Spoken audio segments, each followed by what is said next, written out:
You need to also assess for fetal distress. Okay, just a progression of labor alone is not important, right? You need to keep assessing the fetal distress, because you're not handling one individual, you're actually handling two individuals, the mother and the fetus. So you need to care for the fetus as well. So coming to the fetal distress, this may occur during active labor. Understand, some distress signs in the mother can be extremely late because of some physiological changes in pregnancy. The distress in the mother can be extremely late.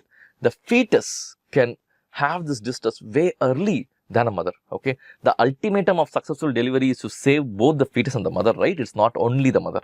So you need to understand, you need to check for fetal distress as well. What are the indicators of fetal distress? How will you know the fetus is in distress? You need to look for fetal bradycardia or tachycardia.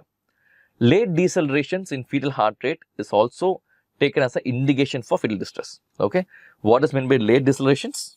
It defined as persistent drops in the fetal heart rate during contraction or 30 minutes within the contraction. Okay, during and more than 30 minutes of the contraction. If it is there, it's called as late deceleration. And understand, of course, most of the time we do only Doppler study to look at the fetal heart tones, right? But it is not 100% reliable to detect the decelerations, right? You need to have the non-stress test. Okay, so if deceleration of suspected, what you need to do, immediately contact the obstetrics team. Try to increase the maternal blood flow by positioning the patient to the left lateral position. Okay, why should you position the mother to left lateral position? As an emergency physician, you need to know this, right? Because when the mother is lying down in a complete supine position, the uterus with the fetus can compress the IVC. If the IVC is compressed, then the blood flow from the lower limbs to the heart will be compromised, right? To relieve this IVC compression, this uterus has to be pulled little on the left side.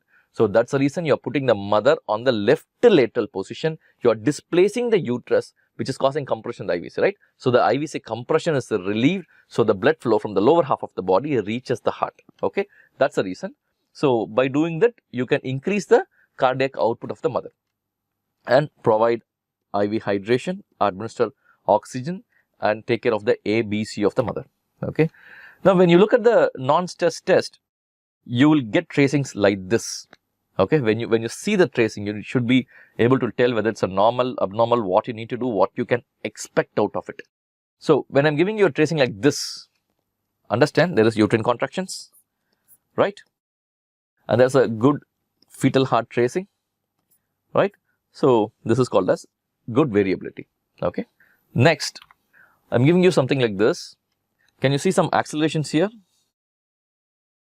Fetal accelerations, but it's coming back to normalcy almost immediately, right? It goes up, comes back to normalcy almost immediately. Then it is in line with your contractions, right? Understand, not all contractions need to have this. Not all contractions need to have this, right? So it's a good variability with brief acceleration. This is a start of a normal proceeding labor.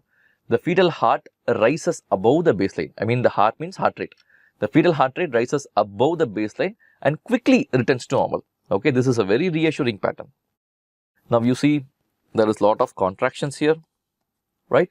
But absolutely there is no difference in the heart rate, in the fetal heart rate.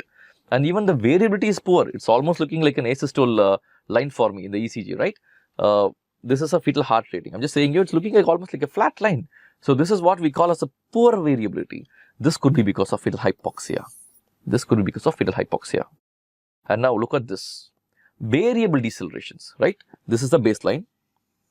There is variable decelerations. This is very high, this is very small, extensively high, again moderately high. So this is a variable deceleration. And there is no relationship with this to the uterine contraction, right?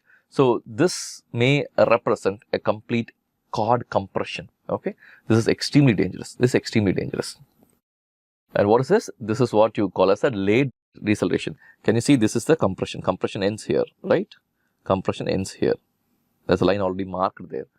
So see the deceleration? It's here, coming back to normal at here. Coming down, coming back to normal at almost here. Okay, it's a late deceleration, occurs at onset of contraction and slow return to baseline after the contraction ends. Signifies uteroplacental insufficiency and fetal hypoxia. This is also very dangerous. So this is how the NTG has to be. the non-stress test has to be red.